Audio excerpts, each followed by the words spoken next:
신학대학원에 많은 사람들이 목회자가 되기 위해서 굉장히 많이 모이게 됩니다. 어떤 사람들은 뮤지컬을 하다 온 사람들도 있고, 또 어떤 사람들은 연기를 하다 온 사람들도 있었습니다. 그리고 때로는 사업을 하다가, 또 아나운서를 하다가, 각자의 여러 가지 길들을 걷다가 하나님의 부름을 받아서 온 사람들이 목회자로 서기 위해서 이렇게 신학대학원으로 모이게 됩니다. 제가 다녔던 이 총신대 신학대학원의 이 입구를 쭉 올라가다 보면은 이 커다란 바위가 나옵니다. 그리고 그 바위에 이 5가지 교훈에 대해서 써 있습니다. 먼저 첫 번째로 이 신자가 되라, 그리고 학자가 되라, 성자가 되라, 전도자가 되라, 그리고 마지막으로는 목자가 되라는 이 5가지 교훈이 제가 다녔던 그 학교의 교훈으로 바위에 써 있었습니다. 그런데 그 중에서 가장 첫 번째 교훈이 바로 이 신자가 되라는 교훈입니다. 다양한 사람들이 이 신대원에 모이게 되지만 가장 먼저 선행되어야 할 조건이 바로 신자가 되라는 사실입니다. 처음에 제가 그 교훈을 학교에서 보았을 때는 잘 이해가 가지 않았습니다. 아니, 신대원에 올 정도의 사람들이라면 당연히 믿는 사람들만 오는 건 아닌가? 굳이 저렇게 교훈을 써야 할 필요가 있을까? 라며 제가 처음에 그렇게 생각을 했었습니다. 그런데 제가 이 신대원에서의 시간이 점점 지날수록 그 교훈이 왜 가장 먼저 되었는지 깨닫게 된 계기가 있었습니다. 제가 이제 신대원에 가서 많은 전도사님들과 함께 신학을 배우고 공부를 하면서 지식적인 측면에서는 굉장히 도움이 많이 됐습니다. 제가 그동안 알지 못했던 그런 신학적인 부분, 성경적인 부분을 교수님으로부터 인하여서 많이 배우게 되고 느끼고 깨닫게 되었었습니다. 그런데 제가 그렇게 생활을 지나다 보니까 어느새 문득 뒤돌아보니 제가 학자가 되어가고 있었던 것입니다. 물론 개개인의 신앙들은 다 있었지만 이 신학을 공부하면서 그 안에 내가 하나님을 만나는 시간이 굉장히 줄어들고 있었던 것입니다.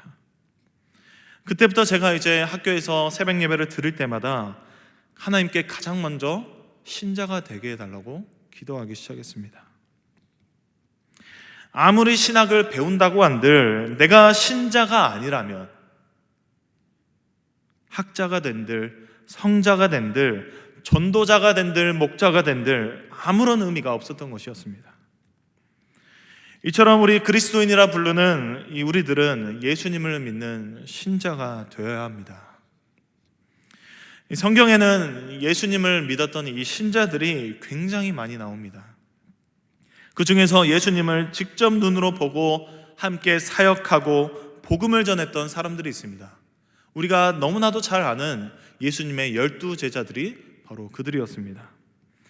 12명의 제자들은 여러분들도 너무나도 잘 알고 있을 것입니다. 베드로라고 부르는 시몬, 그리고 그의 동생 안드레, 그리고 세베대의 아들 야고보와 그리고 그의 형제 요한, 빌립, 바돌로메, 도마와 그리고 세리마테, 그리고 알페오의 아들 야고보와 그리고 열심당원이었던 시몬, 그리고 야고보의 아들 유다 곧 다데오라고 부르는 사람과 마지막으로 예수님을 팔았던 가룟 유다가 바로 12명의 제자들이었습니다. 이들은 예수님을 직접 자신이 가진 그 눈으로 목격하고 예수님과 함께 다니고 그 사역들을 다 함께 경험하고 누렸던 사람들이었습니다.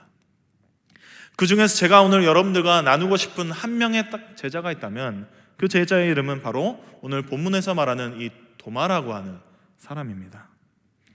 이 도마라고 하는 사람은 다른 복음서에서도 이름은 한 번씩 거론이 됩니다. 그런데 유일하게 이 도마의 행적이 여러 번 나온 복음서가 있다면 오늘 본문인 이 요한복음입니다. 이 도마가 처음 예수님의 제자로서 이름이 다 적히고 나서 그 이후로 자신을 드러냈던 첫 장면이 바로 요한복음 11장 16절 말씀입니다.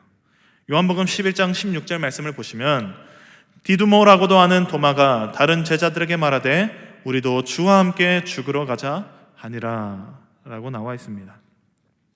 이 디두모라고 하는 말은 이 쌍둥이라고 하는 헬라어입니다. 그리고 여러분들 잘 아는 도마라는 이름은 아람어입니다. 이런 이름을 가진 이 도마라고 하는 인물은 다른 제자들과는 다르게 굉장히 열정적이었던 사람이었습니다.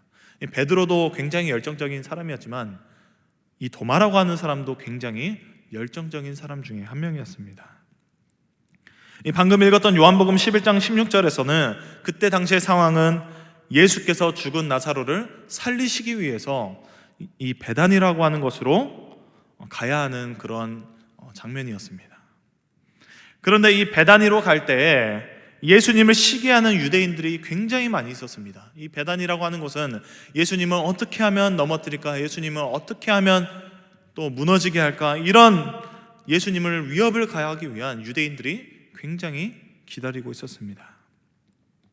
그런 사실을 이 예수님과 제자들은 너무나도 잘 알고 있었습니다. 그런데 이 방금 읽었던 요한복음 11장 16절 말씀에 이 도마라고 하는 제자가 많은 제자들 앞에서 이렇게 외칩니다. 우리도 주와 함께 죽으러 가자. 죽음을 각오하고서라도 우리가 예수 그리스도와 함께 하자라고 외치면서 다른 제자들보다 가장 먼저 앞장섰던 굉장히 의협심이 강했던 사람이 이 도마였습니다. 어떻게 보면 굉장히 무모하기도 했던 사람이라고 할 수 있죠. 이 도마의 열정적인 성격을 가진 이 본문, 이 요한복음 11장 16절 말씀과 그리고 그 이후로 또 다른 도마의 성격을 보여주는 장면이 나옵니다. 요한복음 14장 5절 말씀에 이렇게 나옵니다. 도마가 이르되 주여 주께서 어디로 가시는지 우리가 알지 못하거늘 그 길을 어찌 알겠사옵나이까? 라고 예수님께 묻게 됩니다. 사실 예수님께서는 이 땅에서 떠나실 것을 예고하셨습니다. 그리고 방금 읽었던 14장 5절 말씀에 나오는 이 길, 그 길은 예수님께서 수없이 말했던 그 길입니다. 천국으로 향할 수 있는 유일한 길, 곧 예수 그리스도 그 자체를 말한 것이었지만 도마는 그런 여러 번 예수님께서 복음을 전했던 그 가르침에 대해 자신의 그 무지를 드러내고 솔직하게 예수님께 고백하며 묻기도 하는 그런 성격이기도 했습니다. 어떻게 보면 이 도마라고 하는 사람은 굉장히 용기도 있고 또 어떻게 보면은 솔직하기도 하고 그리고 사람을 잘 따르는 사람이기도 했습니다. 그랬던 그가 시간이 지나서 예수님께서 십자가에 달려 죽으셨을 때 큰 충격을 받고 마음의 문이 닫히게 되었습니다. 안식 후 첫날 이 제자들이 다 모이게 된 그런 날이 있었습니다. 제자들이 다 모였을 때에 부활하신 예수님께서 그들 가운데 모습을 보여주셨습니다. 그런데 그곳 가운데 유일하게 한 명의 제자만 빠졌는데 그 제자가 바로 이 도마라고 하는 제자였습니다. 많은 사람들이 이렇게 예수님께서 자신들 앞에 나타난 것을 보고 예수님을 믿고 예수님을 간증했습니다. 그리고 도마에게도 찾아가서 그들이 예수님께서 살아나셨다고 고백하고 간증을 했습니다.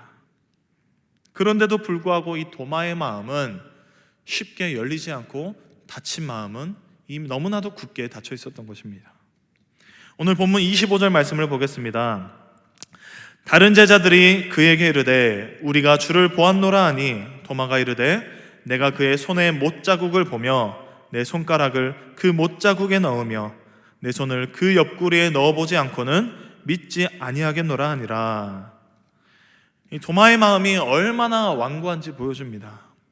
도마는 다른 이들이 고백하는 이 부활하신 예수님을 3단계에 거쳐서 믿겠다고 말하고 있습니다. 1단계는 이 손의 못자국을 눈으로 보는 것입니다. 그리고 여기에서 만족하지 못한 것인지 2단계로는 자신의 손가락을 그 못자국에 넣어봐야 한다는 것이었습니다. 그리고 여기에도 한 번 더 완전한 검증이 필요한지 마지막 3단계로 예수께서 창에 옆구리를 찔리셨을 때 그 자리를 자신의 손을 넣어보는 것까지 다 되어야 믿겠다고 말하고 있는 것입니다. 과거에 자신이 열정적으로 예수와 함께 죽자고 외쳤던 그런 모습과는 완전히 반대되는 예수님의 부활에 대해서 믿지 아니하고 소심하고 자신 없는 그런 이중적인 도마의 모습을 우리는 보고 있습니다. 이 복음서를 살펴보면 알겠지만 예수님께서는 분명히 이 죽음과 부활에 대해서 3번이나 제자들에게 예고하셨습니다. 보통 우리가 3세번이라는 말을 쓰죠. 이게 무슨 뜻일까요? 어떤 것이든 3번 정도 하면은 결론을 내릴 수 있다는 그런 뜻입니다. 예수님께서 3번이나 예고하셨다면은 듣고 믿을 만도 한데, 이 도마라고 하는 사람은 예수님의 3번의 그 예고를 완전히 믿지 못했던 것입니다. 그는 그저 예수님을 이 눈에 보이는 구원의 상징으로만 여겼고, 그 상징이 십자가에 달려 사라지자 믿음의 갈피를 잡지 못하고 어느새 회의주의자와 같은, 현실주의자와 같은 그런 사람이 되어버리고 만 것입니다. 그런데 우리가 본문만 보면은 마치 이 도마만 그런 것 같지만, 사실 우리가 성경에 읽다 보면은 도마뿐만 아니라 다른 제자들도 마찬가지라는 것을 우리가 보게 됩니다. 처음 예수님의 부활을 알렸던 것은 마리아와 여인들이었습니다. 마가복음 16장 11절을 보시면 이렇게 나와 있습니다.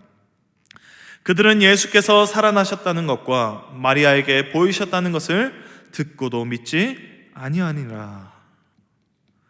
마리아와 여인들은 예수님께서 부활하셨다는 그 사실을 보고 믿었습니다. 그리고 그 사실을 빨리 달려가서 제자들에게 알렸습니다. 그런데 제자들은 이 마리아와 여인들이 전했던 그 부활의 소식을 듣고도 믿지 아니하고 있는 것입니다. 그리고 요한복음 20장 19절 말씀에 이날 곧 안식 후 첫날 저녁 때에 제자들이 유대인들을 두려워하여 모인 곳에 문들을 닫았더니 예수께서 오사 가운데 서서 이르시되 너희에게 평강이 있을지어다. 예수께서 안식 후에 이 제자들이 처음 모였을 때 여전히 예수님을 증오하는 유대인들이 두려워서 제자들은 모인 그곳에서 문을 다 닫고 소극적으로 모이는 모습을 보여주었습니다. 즉 이들은 예수 그리스도의 이 부활의 믿음에 대해서 자신이 없었던 것입니다. 그러자 예수님께서는 그들 가운데 나타나시고 그들에게 자신의 손과 옆구리를 보여주시고, 비로소 그들은 예수님의 손과 옆구리를 보고 나서야 예수님을 믿고 기뻐하기 시작했습니다. 결국에는 도마뿐만 아니라 제자들도 예수님의 부활을 바로 믿지 못하는 그런 모습을 보인 것입니다. 결국엔 도마나 다른 제자들이나 똑같이 연약한 믿음의 모습을 보여주고 있는 것이죠. 우리 삶 가운데서도 이 세상의 압박으로부터 내 신앙이 점점 소극적으로 변하고 남들에게 숨기기까지 하는 상황이 올 때가 있습니다. 여러분들이 다 겪었듯이 코로나 시기 때에도 교회는 점점 위축되었습니다. 그리고 우리의 신앙도 마찬가지로 점점 위축되었습니다. 하지만 우리가 돌아보았을 때 어떻습니까? 하나님께서 오히려 그 코로나 시기 가운데 위축되었던 우리의 마음과 우리의 믿음을 더욱더 간절하게 하셨습니다. 복음을 사모하게 하시고 교회에 나가는 것을 사모하게 하시고 직접 이 자리에 나와서 하나님의 말씀을 듣는 것에 대해서 간절하게 하셨습니다. 그리고 코로나 이후에도 우리의 신앙을 더욱더 견고하게 만들어 주셨습니다. 야고보서 1장 2절에서 3절 말씀에 이렇게 말씀하고 있습니다. 내 형제들아, 너희가 여러 가지 시험을 당하거든 온전히 기쁘게 여기라. 이는 너희의 믿음의 시련이 인내를 만들어내는 줄 너희가 알미라. 결국에는 우리가 겪는 이 시련들은 하나님께서는 인내로 만들어 주십니다. 어려운 시기 가운데 우리가 놓였을 때 믿음의 시련으로 말미암아 우리들에게 인내라고 하는 이 결실을 만들어 주신 것입니다. 이러한 인내의 결실을 우리가 기쁨으로 받아들이시길 바랍니다. 물론 그것이 쉽지는 않습니다. 왜냐하면 베드로도 자신에게 피해가 올까봐 두려워서 예수님을 3번이나 부인을 했었습니다. 그리고 제자들도 마찬가지로 자신들에게 위협을 끼칠까봐 유대인들이 두려워서 문을 다 닫고 모였었습니다. 그러나 그들은 진짜 예수님을 만나서 믿음이 확고해졌습니다. 그런데 하나님께서 저희들에게 예수 그리스도를 보이지 않음에도 불구하고 더 큰 믿음을 허락하셔서 우리가 들음으로 말미암아 예수 그리스도를 믿을 수 있도록 베풀어 주셨습니다. 예수님께서도 본문 마지막 29절 하반절에 이렇게 말씀하셨죠. 보지 못하고 믿는 자들은 복되도다 라고 예수님께서 말씀하셨습니다. 이것이 바로 하나님의 은혜입니다. 우리가 보지 않고도 믿을 수 있는 것은 하나님의 은혜로 말미암아 가능하게 된 줄 믿습니다. 우리를 너무나도 사랑하셔서 우리를 이 세상 가운데 그저 방관하지 아니하시고 우리가 예수 그리스도를 정말 참된 그 예수 그리스도를 믿을 수 있도록 하나님께서는 우리들의 힘이 아닌 하나님 아버지의 힘으로 은혜를 베풀어 주신 것입니다. 그 은혜로 우리의 신앙을 흔드는 그런 세상 가운데에서도 우리가 인내하고 더욱더 주님을 기쁘게 여기는 우리 모두가 되시길 주님의 이름으로 축복합니다. 그렇게 완고한 고집을 가지고 있었던 도마를 예수님께서 너무나도 사랑하셨던 것 같습니다. 오늘 본문 26절 말씀을 보시면은 여드레 곧 8일이 지나서 이번에도 제자들이 모이게 됩니다. 이번에도 제자들이 모이는데 이번에는 도마가 함께 있을 때 모이게 됩니다. 그리고 도마가 함께 있을 그때 예수님께서 찾아오게 되십니다. 그리고 예수님께서는 다른 제자들이 아니라 한 사람 도마를 향하여서 바라보고 27절 말씀에 이렇게 말씀하십니다. 내 손가락을 이리 내밀어 내 손을 보고 내 손을 내밀어 내 옆구리에 넣어보라. 그리하여 믿음 없는 자가 되지 말고 믿는 자가 되라. 예수님께서는 이미 이 완고해진 도마의 마음을 아시고 계셨던 것입니다. 그래서 예수님께서는 도마가 먼저 묻기도 전에 자신의 손을 보라고 하면서 손을 내밀어 옆구리에 넣어보라고 말씀하셨습니다. 예수님께서는 도마가 다른 제자들에게 따졌을 때에도 여전히 그와 함께 계셨고 그의 말에 집중하고 계셨습니다. 이것이 먼저 사랑하시는 예수 그리스도의 사랑입니다. 완악한 자의 마음조차 녹이는 예수 그리스도의 사랑이라는 사실입니다. 예수님께서는 이 도마의 생각을 먼저 하시고 그를 배려해서 먼저 말씀해 주시는 그 예수 그리스도를 보고 도마의 마음은 완전히 녹을 수밖에 없었을 것입니다. 그리고 완전히 마음이 녹아버린 그에게 예수님께서 27절 하반절에 이렇게 말씀하시죠. 믿음 없는 자가 되지 말고 믿는 자가 되라고 말씀하십니다. 혹시라도 우리가 이 도마처럼 어떤 사건으로 인하여서 마음이 완악해지진 않았습니까? 예수님께 실망하고 불평하고 따지고 계시진 않습니까? 그러나 예수님께서는 이미 그러한 우리의 상황을 알고 계시고 그리고 우리의 옆에 계셔서 우리의 마음을 누구보다도 잘 이해하고 계신다는 사실입니다. 그리고 그 누구보다 먼저 우리에게 손을 내밀어 주십니다. 이 사랑을 기억하고 우리의 닫혀있는 마음을 주님께 여시고 주님께 이렇게 고백하시길 바랍니다. 28절 말씀입니다. 나의 주님이시오 나의 하나님이시니이다. 도마는 예수님께 진심으로 고백했습니다. 도마의 이 고백은 성경에서 예수님을 직접적으로 하나님이라고 부르는 첫 고백이 되었습니다. 물론 베드로도 예수님은 그리스도시요 하나님의 아들이십니다 라고 고백하였지만 예수님을 직접적으로 하나님이라고 부른 것은 도마가 처음이었습니다. 이 고백이 우리의 고백이 되길 소망합니다. 예수님을 다른 사람의 주님 그리고 내가 아니라 내 이웃의 주님 이렇게 고백하는 것이 아니라 지금도 내 곁에 계시는 나의 주님으로 받아들이시고 나의 하나님으로 받아들이시길 바랍니다. 말씀을 정리하겠습니다. 예수님께서는 이 제자들에게 죽음과 부활에 대해서 3번이나 예고하셨다고 하셨죠.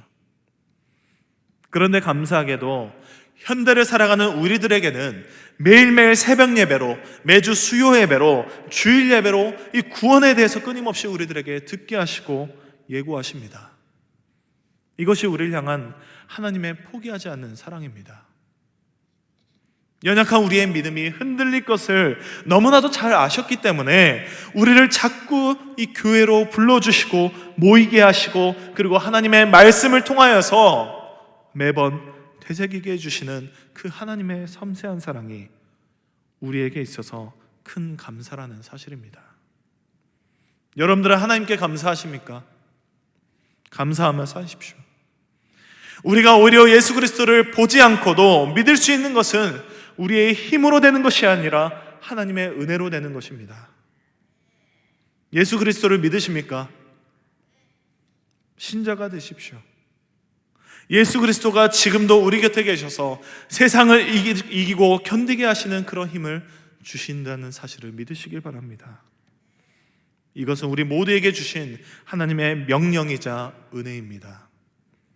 세상이 우리를 아무리 흔들고 토마처럼 믿음을 연약하게 할지라도 계속해서 예배를 통하여서, 말씀을 통하여서, 찬양을 통하여서, 기도를 통하여서 말씀하시는 그 예수님의 사랑과 은혜로 계속해서 인내하시고 참 평안을 누리시고 신자로 살아가는 모든 성도님들 되시기를 주님의 이름으로 축복합니다.